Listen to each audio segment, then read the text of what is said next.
Hi everyone, my name is Rishi. I'm a mortgage and finance broker. I've been doing this for more than a decade, and I'm super excited to be on the Prosperity Show with Prosper. What you can expect in this show is you can learn about how wealth is created, generational wealth is created. You can do it right here, right now, with the right structures, right advice, right solutions. And you can also learn how I've helped other customers achieve that, how they are extremely grateful to get there, and how you can do it too. So don't hold back, click through and hear this episode right till the end.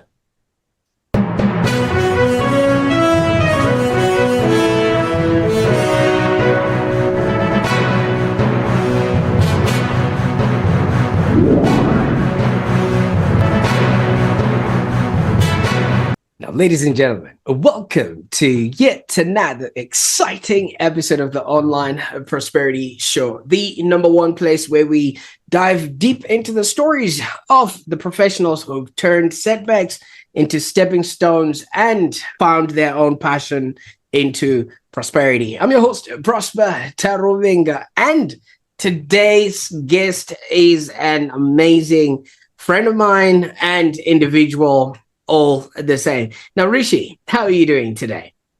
Great, Prosper. How are you? What an infectious smile you have, I must say. No one can stop smiling when they see your smile. So thanks for having me.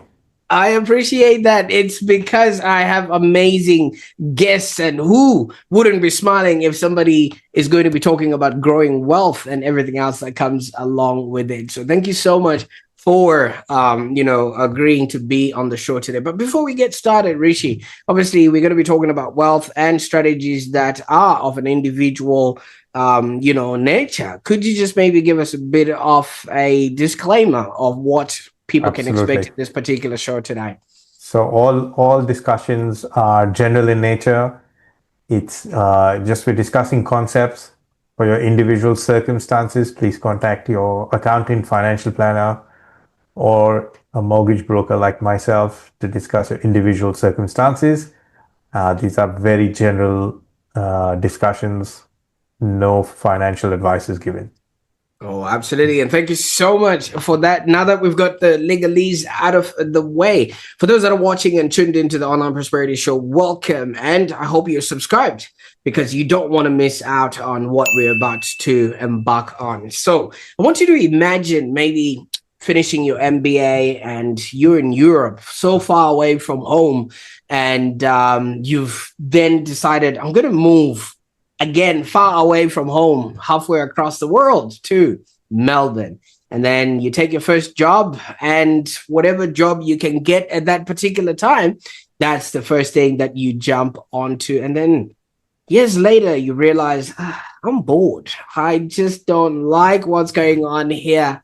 Well, that is what our guest, Rishi Bhatia, actually experienced. Then when his own mortgage broker actually messed up his own property deal, which not only costed him time, costed him penalties, and just the anguish of not knowing what the next logical step would be, Rishi thought, you know what?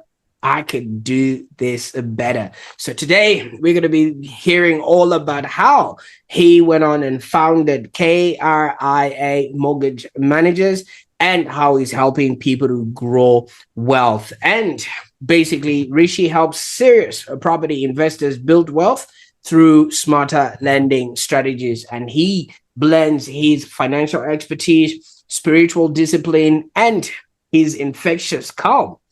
And I think this is what makes him trustworthy, and that people can actually resonate and relate to his journey. And we're going to be talking about all the highs and lows. And there's a lot of highs that we're going to be talking about. Namely, he's actually driven up one of the highest motorable roads in the world, and he's going to be telling us which one that is. So if anyone knows what it is, or what it takes to handle steep climbs and, the roller coaster of life, this guy has got an answer for you. So buckle up, as today we're going to be, talking about how you can actually move from financial overwhelm to freedom, and how you can actually avoid some of the rookie property mistakes that a lot of people do, and that actually keep you from growing your wealth. Now, Rishi, I could go on and talk about all the things I'm not even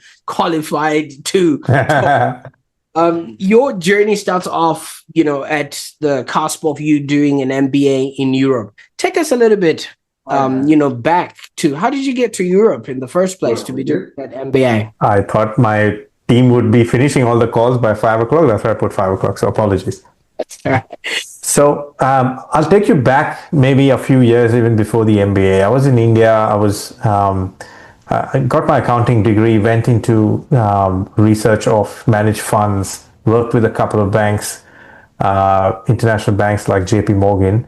So not on the lending side, but just on banking side, so understanding how banks work. Then pivoted into event management, and that's when I got, reached a stage where if I'm not tertiary educated, I probably am missing out. So that's when, research and got admission in one of the top MBA schools at that time. They were in the top 10, IE Business School in Madrid. Got a scholarship, moved there, did an MBA for a year, graduated in the peak of GFC. So if everyone remembers, 2008, September, October, November, worst time to be looking for a job in Europe. There was literally blood on the streets, as they say. Moved back to India for a year, worked for an international firm, set up a quick service restaurant, a donut chain, and then got the opportunity. My wife's from Australia, so we moved here, decided, Australia is a better place to raise a family. So that's when we decided, we got together, and she was living here. So, what, better to raise a family in Australia than uproot two of us and go to a new country. Came to Australia, and that's when, this was 15 years ago. And I've been here ever since. This is home now. But the reason of doing the MBA was, to upskill myself. So just being a commerce graduate with an accounting, focus, I felt that I had a lot more to learn. So the learning till today hasn't stopped. And I think it's a good skill. There's so much changes, which we're all going through right now. But the whole idea was to upskill, understand what are the ways of the world. And MBA, I think, was at that time, and it still is, a really good degree to get, to be educated, the networks you make, the brilliant people I was working with. I would do that again in a heartbeat if I could. Absolutely. And thank you so much for giving us a glimpse into what life was like for you then. So you did mention you arrived in Australia. Had you been before, or was this the first time you actually arrived? No, I'd been a year before that to come and meet the parents, as we do in our Indian culture, take permission from the parents, come and met them, asked, for their daughter's hand in marriage. So did all that, met a few recruiters. They were very encouraging. They said, you've got an MBA, you'll get a job very easily. So fast forward after 6-8 months, I came back just to, fully be here. And my first job, which I was there for 9 years, was with American stationery company called Staples. So started off as a sales guy, inside sales, and then went out to being an external sales account manager. It was very exciting at that time, but slowly and surely, within a few years, I was hitting my marks. I was being between number 1 and number 2 in the state of Victoria, top sales guy in the country, year after year. Really enjoyed it. And but after a while, I was like, okay, what next? And that's when, as every individual does, or as a family, we're like, okay, we've got our house, we should start investing. So looked at property as an investing vehicle, bought a couple of properties, and that's when the drama started with the broker we employed. Unfortunately, we had a few delayed settlements. I think he forgot about us, to be honest. And I called him a week before and saying, hey, wait, where are the loan docs? And he radio silence. And I was like, you've forgotten about us, mate. And so then there was a last minute scramble. We obviously missed deadlines. So I'm like, you know what? I really can do this better. It's Mm. not hard to do good customer service, Prosper. Oh, It's not hard to look after people. Just communicate openly. absolutely. Um, and if you can't do that, then I don't know what you're doing. So, and Absolutely. at that No, time, so a few things culminated to get me to that position. There was a very high interest in property. Like I was really keen to be involved with property. I had a friend of mine who was moonlighting as a buyer's agent as well. And he's like, Rishi, my number one place where everything gets stuck is if my customers don't get their finance approved. So if you're thinking of something, this is something. My manager at that time also was very encouraging and said, you know what, instead of looking for a promotion here, why don't you, think of starting something on your own? And I know you'll do well in both. So I was actually moonlighting as a broker for 6 years before I moved full time. oh, absolutely. And congratulations on that. Now, my question is, going for a company like Staples, which is obviously very well known in America. I don't think they've got that much presence in Australia. They're called Wink now. Ah, yes, Yeah. yes. Now that makes sense. Was that brand recognition from all the places you've been to, or was that just a job that just came by and you It was a jumped on? job that just, I had applied for a few. This was the first job I got. Like, let me work with them, see how it goes. I think within the first year, I got promoted into a senior role. And then from there on, it was just it was exciting. Sales is always exciting. There was always new targets, and I was not only meeting them, smashing them. So there was always, that fulfillment was there. But after a while, that fulfillment, yeah, the ambition was taking over. That I can do a lot more with my time, with my ambition. What more can I do, and can I do something for myself rather than just work for someone else? So I like how you mention moonlighting, which basically means you're taking the other job as a side hustle and things of that nature. Now, wasn't there somewhat of, obviously there's not a lot of conflict there, but how did you manage to handle both? Because you did say you did it for 6 years, and there's a lot that's involved in managing and maintaining, mortgages and loans. yes, so again, God has been kind, Prosper. So in the initial years, there was a lot of learning, of lesser number of clients, a lot of learning. And as a sales role, there was a lot of, so I was effectively doing two full-time jobs. So there was a lot of strain on the family in those initial years. I was up at 6 o'clock, ready to start working at 6:30, 6:30 to 9. I was working on my business, 9 to 5 on my, job, and then back 5 to 9 on the business. So there was, and in the lunchtime, obviously, if I have to make calls during, business hours, then that lunchtime was the time to just make calls and get on, those hour-long conversations if I needed to. So there was a lot of hustle. It's called a side hustle for a reason. I really hustled. And in the meantime, COVID happened. So we were all at home, and I was actually working 16-hour days. I remember literally rolling out of bed into the desk, and getting a lot done. Pre-hours, post hours. There was 2% interest rates, really changed a lot of our businesses, including mine.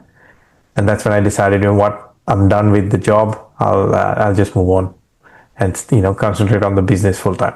So Absolutely. And obviously for so many people, I value people that put in a lot of work at the start and then let the leverage take over, But was that the actual plan, or were you just trying to sort of catch up because you came in a little late in the country and you probably had certain way of life that you wanted to sort of be at by the time you arrived? So there are two things here. One was when I come from a business family, right? And dad was always in business, and I knew I wanted to get into business and own my own business at some point. But with the responsibilities of the family, we had two young kids. My wife was still part time, back to work, so we still had responsibilities of parents and all that as well. So, like, what's the best way to do that? So the side hustle at that time seemed the best way. If I have to give advice to new brokers for that matter, I'll say don't jump in full on. It's hard. It was extremely hard. As I said, I had the full support of my wife. Even though she was working part time, I was working double time. Which means she was doing the late nights with the kids and all that. Most of it. So those sacrifices people don't see. We've done that. We've done the hard yards. We've done I've done late nights, early mornings, you name it. I've gone to work with little or no sleep. Some days it's crap. Anyone knows who's not had a good night's sleep. It's a terrible experience. But I've done that. Been on the road, stopped on the side of a busy freeway to take a phone call from a bank because they want another payslip or whatever they needed. So in the middle of a dinner, taking phone calls from customers. So that hustle, that was my choosing. Like, if I have to set this up, I need to do whatever it takes, and I did whatever it takes. But I had the full support of my family behind me, my wife especially. She's like, go, let's go build this, And the plan was do it for 5 years, set it up enough that, your wage is covered when you go full time. Yep. Fifth year was COVID, so that was 2020. So I started in 2015. It's 10 years now. The fifth year, COVID happened. So I was like, oh, thank God I have a job.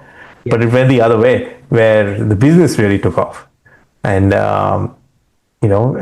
it got a rocket behind it, thanks to the Reserve Bank cutting the interest rates down to nothing. And it really fueled the property boom, which fueled the mortgage market for me. And again, it was the foundations which I had laid before that, which really came to fruition. If I had not laid the foundation and I just started at that time, probably would have not done that. So the foundations were laid, the networks were created, I had delivered on promises. So those are basics for any business, And I feel I just happen to be in doing the mortgages and using leverage for helping people grow their property and their wealth. So that really worked for me at that time.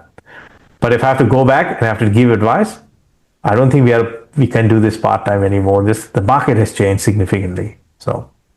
Oh, absolutely. And thank you so much for opening that up, because what I really wanted us to emphasize here is most people usually go into this without a plan, and they don't quite know what it is that they're working towards, which then makes it very difficult for them to hold on to the cash flow time of actually creating the momentum you need to then purchase assets in the future, which obviously you established, and then obviously it started going on there. So you had this MBA, you had this stable job, and you had this comfortable life, and COVID happened. Now, if you came into my household during COVID, the kitchen table, Rishi, became a library, it became a school, it became a boardroom, it became a laundry, it became a restaurant, and everything else. What was life like in there? And you did mention you already had, kids and things like that. What were those days like for you? So we were extremely fortunate. So we had moved into our second house, our bigger house. Right. And my home office was, as we call it, it's a 2-level house. And downstairs is where the rumpus room and the home office and the laundry is. So my home office was downstairs. So luckily, when it was COVID, nobody was waking up before 10 in the morning. But I was up at 6. I was literally starting work at 6:15, 6:30. So I had a good run till 9 o'clock, no disturbance. I could really smash out a lot of work. But then at 9:30, the kids used to wake up. We used to have breakfast together. Um, and yes, the dining table had converted to a school. My wife's work desk. I was coming up literally. It was exciting because when they were available, I could just take a break. We used to go out in our garage and play some cricket, and it was just a lot of fun. But I was doing some serious hours of work, so smashing the hours through, literally piling on 16, 18 hour days, just sleeping to catch up on sleep, really, but back to work. It was, at least in the initial years, for the first, I think, 18 months, I was really piling on a lot of work.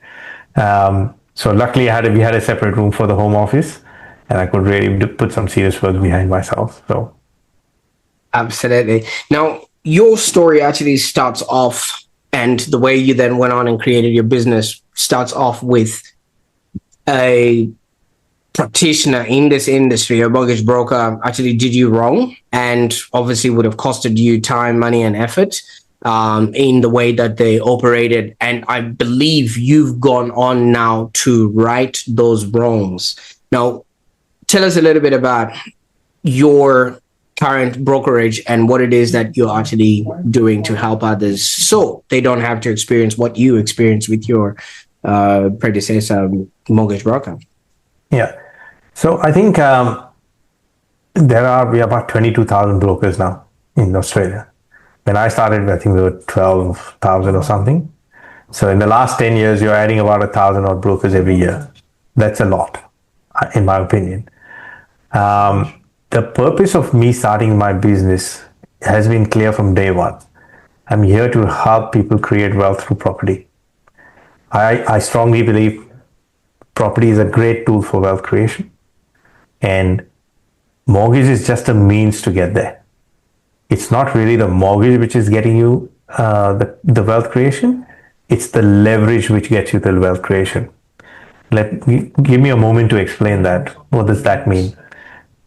Leverage, if you know, like when we're using a machine, we put little effort, and that creates a big momentum and gives you a bigger output. So that's leverage. So in this case, when you're looking to buy a property, again, no financial advice. I'm just explaining a concept. You're putting in 10, 20% deposit. The lender is taking an 80% loan, giving you that much, based if you can afford it, and so on. Luckily, and I should also pepper this with a disclaimer, we are in the luckiest country in the world, Prosper. Australia allows us to give us that opportunity to grow wealth in such a short time. We can create a generational wealth in one generation. We don't have to wait for multi. We both are immigrants. We've come, and we can create generational wealth for our next generations within our generation itself. So that is amazing, right? And that's the power of how good Australia is. I'm really fortunate. I'm really lucky to be here. Now, coming back to leverage, is I'm putting in a 20% deposit. The bank's giving me 80% loan. The property grows. Usually within 7 to 10 years, it kind of doubles. Usually. Now let's look at numbers. $1 million property, I'm putting in 200,000 plus maybe $50,000-$60,000 worth of stamp duty, etc. When I sell this $1 million, hopefully becomes two. The bank's not taking 80% of the 2 million. They're still taking the 800,000, assuming you can pay off the loans and all that. You made, after paying off the 800 loan, you made $1.2 million. That's between a 5 and 6x return in a 10-year period. That for me is leverage working hard for you. I have not seen a salary give me that return. I don't understand the share market, so I can't comment on that. I'm sure there's leverage available there as well. But every investment class has its own inherent risks, of course. But this is from a basic level.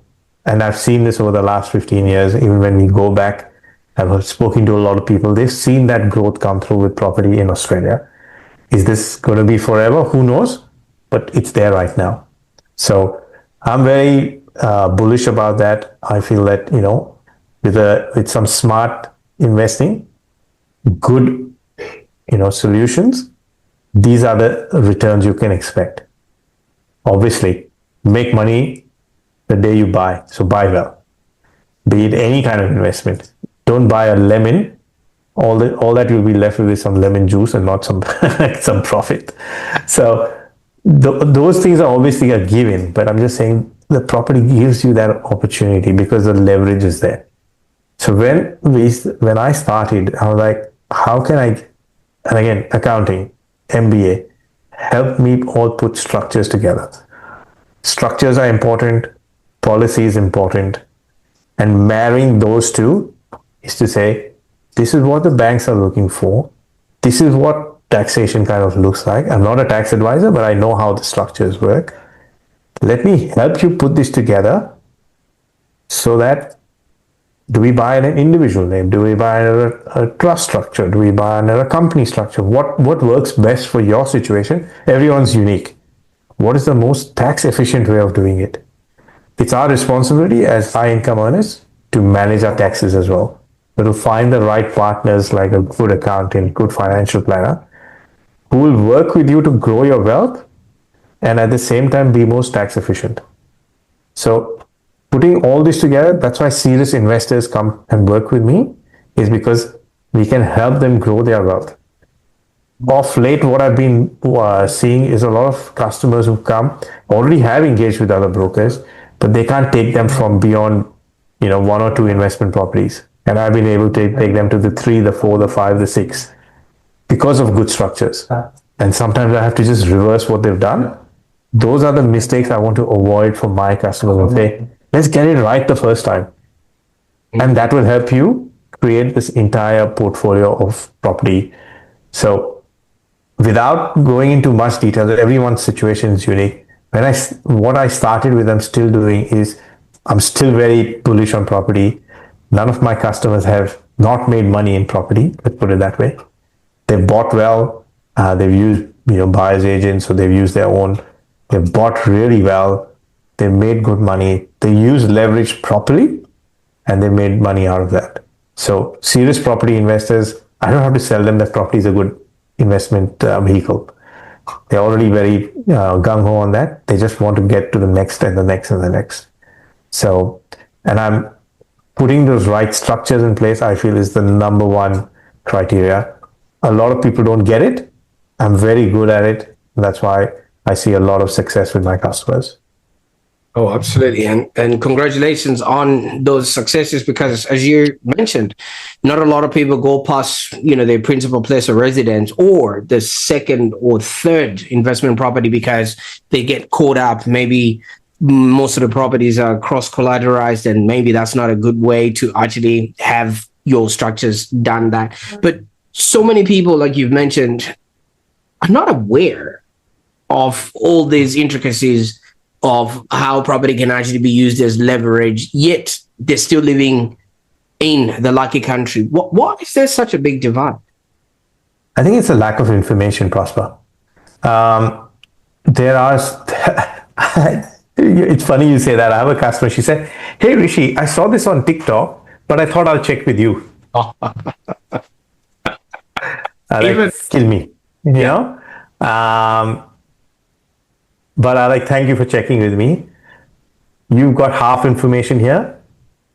Let me give you the entire picture. And when I give her the entire picture, she said, oh, thank you. I thought I couldn't do that, but they were saying I could. I'm like, no, you can't, So there's a lot of popular information there, versus there's a lot of misinformation floating around as well. I'll put that in the same basket, popular misinformation. Everyone's situation is unique. And it's best to talk to a professional like myself to get to know what your situation is and what's the best you can do. Sometimes it's don't do anything. Sometimes it's repair what you've done in the past so that we can take one step back to take 5 steps forward. And sometimes we're just starting off, what do we do? So take the right steps so that, when one thing I tell you, Prosper, is everyone thinks that this is this situation is going to last forever. It doesn't, right? Especially first home buyers. I've seen that. When I tell them, two things I tell them, like, this is not the last home you're going to buy. And second, this is the least you'll ever earn in your life from this point onwards. And I think that just unlocks a lot of peace in their mind. And they're like, yeah, you know what? This is not the last house, so let's not stress too much about it. And you bet I don't want to earn this much for the rest of my life. This will be the least I'll ever earn. And just saying that to them gives them so much more confidence to just move forward rather than being, oh my God, how will I do this? It's so stressful. What if this is the worst decision I make? Or what if I make a wrong decision? I'm like, no, you won't. You've got professionals on your side. They're here to help you do that, to take the right decisions. So, and this is where the spiritual part also comes in, is, help them on that journey, because I'm very big believer. Do the right thing, it will come back to you. I'm not doing it to come back to me. I'm just doing the right thing because it's the right thing to do. So, yeah, it's and that's why I love what I do. I really enjoy it. These, putting those structures together, seeing my customers, and because it's been a 10-year journey, I've seen successes come through year after year. Their property values have grown. Their lifestyle has improved. They've been able to look after their family in different ways. And, those stories which get shared, love it. I just love it. That fuels me. That gives me my power. That gives me a mojo to keep doing it. Otherwise, yeah, get me a good rate. Of course I can, but that's not what I'm here for. I'm here to just improve your overall lifestyle and put you on the path of really good financial freedom. Oh, absolutely. And, you made me laugh a little bit when you were talking about people taking financial advice from a 5-second TikTok video. But that 5-second TikTok video is just a little bit of an upgrade from Auntie Sally, who sits at the corner at every barbecue and spitting out, financial advice on things that she heard from a TikTok video. Now, how do you sort of advise people to really be wary of, taking advice from people that haven't actually gone through or experienced any of this, journeys that you're talking about? So I've also now gone onto social media. I put a lot of videos out there.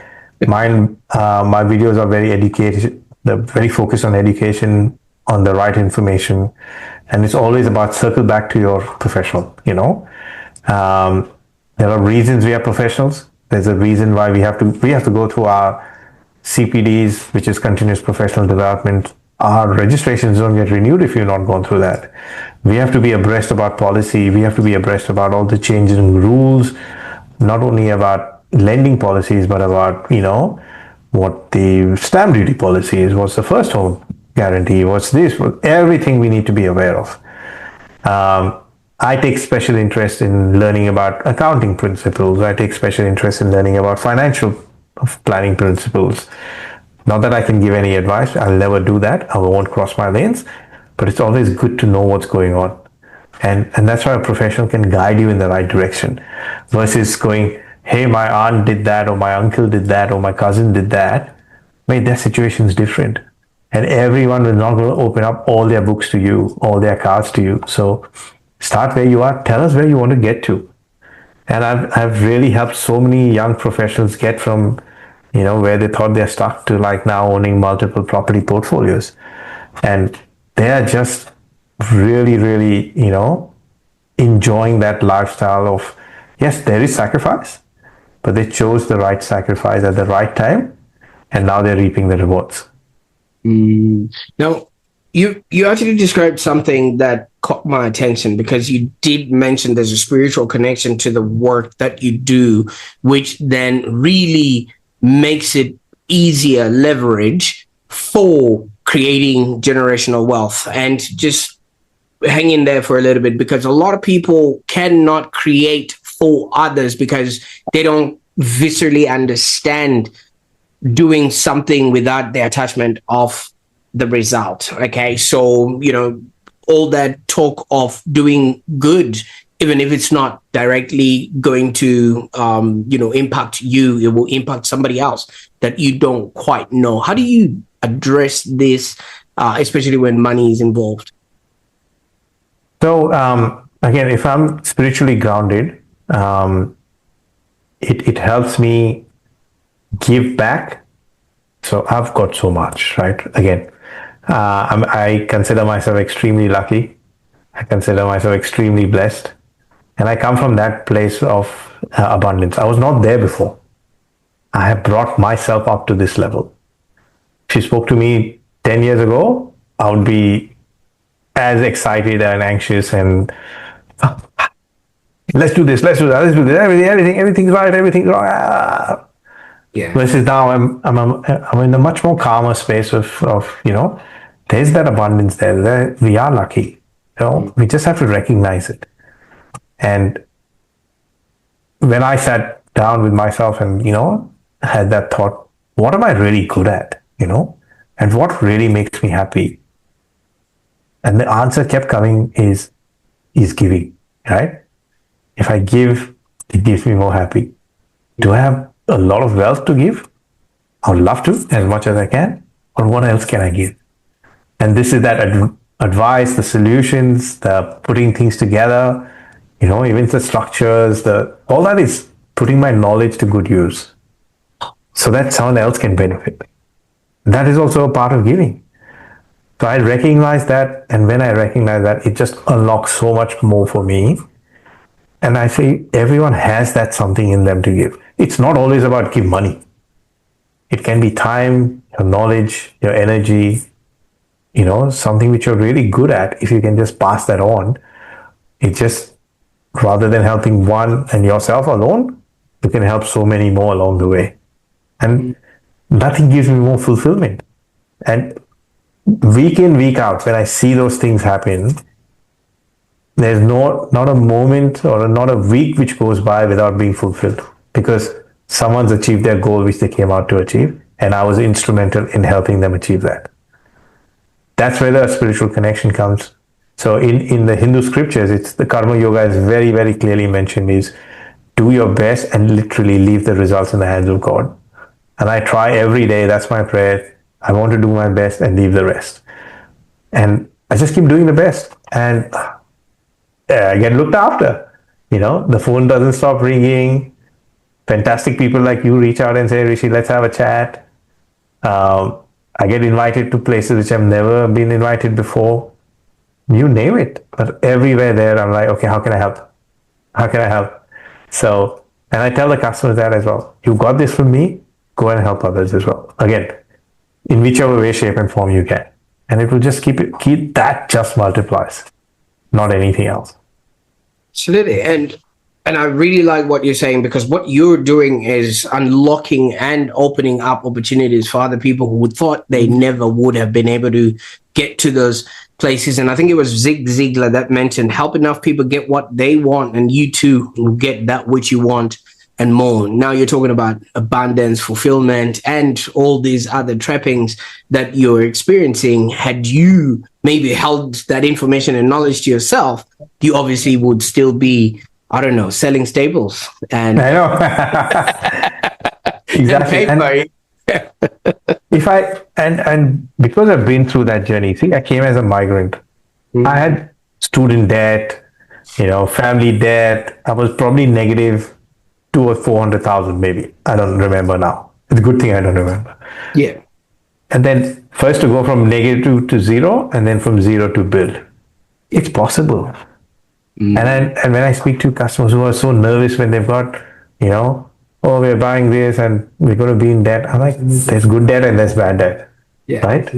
Bad debt is you're swiping credit cards to buy whatever, things which have zero value, versus you're buying an asset which is going to appreciate in value and help you. So, perspective is important. So it's very, very humbling when I say, I've been through it myself. So, and that's encouraging for them. So that's my whole idea. It's not to say that, see how good I am. It's more about if I can do it, anybody can. So take that encouragement, go for it, Don't stress, don't struggle. I'm here behind you. I've got your back. Just do it. Absolutely. And also, the thing about property is not only, like I said, it's a good vehicle, but look at it in this way. You are enabling somebody who might not be able to get a roof above their head by themselves in terms of getting that property, for themselves, because so many people are not going to be able to do that. And you are availing that comfort and luxury for them. That should actually just really make you feel good about the work that you're doing. You know what I mean? That's why I love what I do. But you know what? Finance is about numbers, okay? And obviously, there's compliance that needs to happen in and around that. But your approach really seems human. How do you then balance the analytical side with the emotional side and still help clients with all these life-changing financial decisions? Because I believe a lot of people that are in your space are very, very left brain, but yet you're combining the right brain and the left brain all together into this symphony of a gift that you're offering your clients. Yes. So compliance is a given. We have no choice about that. I'm never going to take shortcuts about the compliance. I'm not going to lie. When I started my business, there were so many opportunities to do the wrong thing. It is tempting, but I just chose, you know what, I'm never going down that path. I get brought up with good values. Like, you know what, these are short-term sugar hits. They're never going to last. And thank God I did that. To fast forward to today, I probably don't even get those kind of customers who want to take those shortcuts. So they come to me, I say, listen, compliance is required. I'm going to do 100 checks on you. Understand one thing, the bank's giving you millions of dollars based on a few pieces of paper. And if you can't even provide that, I don't think we should work together. Most of my I would say all of my customers get that on the first go. None of them have pushed back on that. So that way I'm very lucky. Okay, God's grace. You get good customers as well.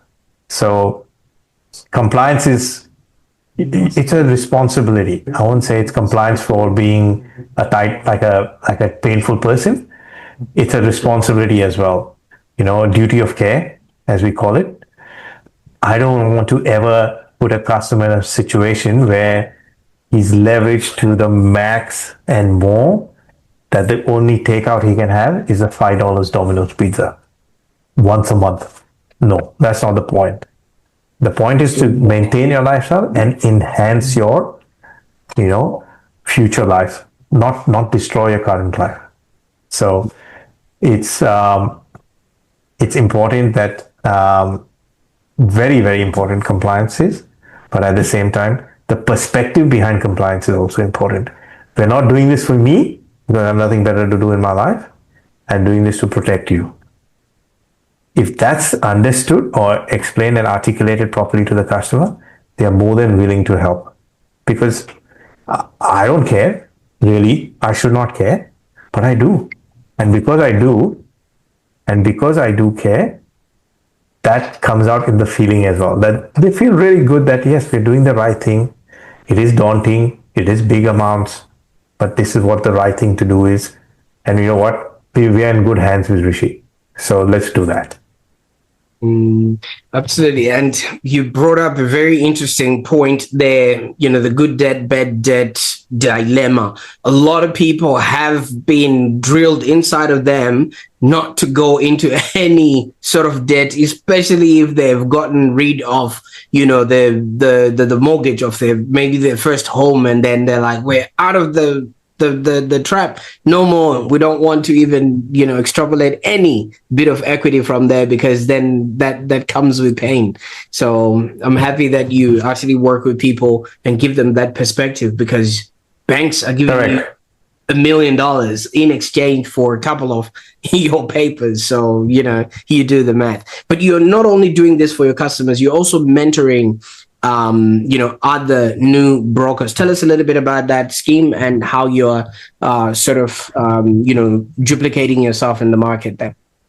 So I do mentor some brokers. A few of them again, this is again coming to giving back, right? Can I give back? Mentoring is a great way of giving back. Train the brokers. What took me 5 years to learn, can I teach them in 5 minutes, 5 weeks, 5 months? How can I make their learning curve faster, steeper, rather than going slower? So all the mistakes I've made, I explain to them: don't make this, don't make this, don't make this. Go faster. Because, and also tell them, I can tell any broker right now, 95% of a broker's life is sales. I have my back office sitting in, another country. They can write a loan. It's not hard to write the loan. The hard part is structuring. The hard part is getting the customers in, right? Once you master that, that is what's important. Don't get caught, as they say, right? Don't sweat over the coffee. Or don't get caught in the small things. The big things is it's about how you make your customers feel, how good a solution you're giving them. And now with AI and all that, it's all about how quickly you're being able to look after them as well. So when I mentor, I'm basically saying, these are the mistakes I've made, you don't make them. And they're very grateful for that as well. So this is a sales process you must follow. Go and get customers. The solution is already there. We'll figure it out as we go along. Don't worry about knowing everything about everything. Learn the basics. Go out and get business, and then I'll help you obviously put it all together. I've been doing this for 10 years. I'm sure we'll find a way to do it. And instead of when I used to do it, I used to be on the phone trying to find a solution, waiting for the people to come back. 3 days later, they've come back. They've forgotten what I've asked. I have to repeat myself 7-8 times. 5 days later, I've gone back to the customer. Some customers have left. Some customers have been patient. Versus now, first phone call, I can say, yes, no, it can be done, can't be done. And if it can be done, these are the ways to do it. Brings in so much more confidence to the customer as well, that this guy knows what he's doing. And especially for new brokers, if they give that confidence to their customers, yes, we can do it. This is the way to do it. I need this from you. It's so much more, there's a different conversation happening versus, oh, nice. Okay. Let me think. Can I get back to you tomorrow? Gone. So it's harder then to win more customers. So that's why I tell them everything is, we'll teach you very quickly so you can get more business very quickly and you move on to the next stage fast. Build that confidence quicker. It took me 5 years. I want to get you there in 5 months. So that's my way of giving back. Oh, absolutely. And thank you, because if they are also learning from the best, then that means you did mention the number of mortgage brokers is on the rise. If you're doing your part to make sure that the ones that are in the marketplace will never treat customers the way you were treated, I think that's the biggest give back you can ever do. Now, for those that are watching this right now and are thinking, wow, I think Rishi should be the guy that looks into our investments and maybe we need him for our next piece of our portfolio. Where can people go to on the internet to find you or connect with you and see how they can start their journey with you? The best thing to do is just jump on our website, KRIA.com.au. Book a meeting with me. I'm very easily accessible. I don't have too many, gatekeepers in that sense. More than happy to chat to anyone and everyone if they're looking to seriously grow their property portfolio. If they're stuck, if they just need to have a chat, more than happy. These are the things which sometimes it's just a chat. I've had a customer, he's come back to me after 3 years. Like, Rishi, I spoke to you 3 years ago. I'm like, yeah, I do remember that. And then he's like, this is what I went through. I'm ready for you now. So everyone's open. I'm an open book. You're welcome anytime. I'm here in Melbourne, but I have customers all across the country. I have customers in Dubai. I have customers in Singapore, USA, UK, a lot of expats overseas as well. So if you're listening anywhere, there's a booking. You can book a meeting with me through my website. Let's have a chat. More than happy. Otherwise, reach out to me on my email, rishi@kriya.com.au, more than happy to have a chat. Absolutely. And Prosper, I would also love to tell whoever's listening, let's meet in person or at least on a video call at the first instance, so that we can understand each other, what you're trying to achieve, and I can then accelerate that process for you rather than going, non face to face. I'm a very personable guy. I love to, meet my customers in person, ideally over a coffee, if not at least on a video call to start with. Absolutely. I'll definitely put those links in the show notes. So you're not like all the other mortgage brokers that say, just give us your details and my people will get in touch with you. And, it's at arm's length and things of that nature. So thank you so much for the service that you put out there. Now, Rishi, you started us off with one of the top MBAs. You've driven in one of the highest motorable roads in the world. You've won awards, you've earned glowing reviews, you've turned your life around, you've gained respect in the industry. But to you yourself, which of all of these achievements is much dear to you or hits you hard emotionally? I'll put two in that category. The first one is the family. I've got two young kids. To go and play with them. I'm helping with my son with his cricket coaching, or I'm taking my daughter for her netball. There's no more joy than being with the family. I've got a very supportive wife, and we four come together. It's just that fulfillment is impossible to replicate. But on the professional side, as I mentioned earlier, nothing gives me more happiness than my customers who get that call from me saying, congratulations, the loan's formally approved, or congratulations, your house is settled. Yeah, go and pick up your keys. The joy, the excitement, how grateful they are, that fulfillment is, I can't replicate that, right? And that, even though it can be stressful getting to that point, but once it's there and that, that feeling they get, it gives me so much more to keep going. That's the power which keeps me going. That fulfillment keeps me going to do more and more and give more and more back. Oh, absolutely. And thank you so much. I mean, your life story and your experience really has a calming effect, because buying property is one of the most stressful endeavors anyone can ever be, involved in. There's so many different people that need to be appraised. Your conveyancer, the mortgage broker, maybe you've got a buyer's agent, and everyone wants a piece of your attention. But if you've got a place where you could just go to and, just listen to and then get that, unquestionable advice, that is amazing. Thank you so much for paving the way for so many people in order for them to actually start growing their wealth. No, absolutely. And nothing excites me more, I'm not getting a piece of their wealth, but it's just the blessings which come, the good, and nothing. They'll talk to four people. They'll say, Rishi is the guy you need to talk to. I'm sure you've heard this famous, quote in so many movies it's used. Our deepest fear is not that we are inadequate. Our deepest fear is that we are success beyond measure. Yeah. And I feel that I've got a kind of a responsibility to just make them understand that you're not really scared of failing. You're really scared of actually achieving your goals.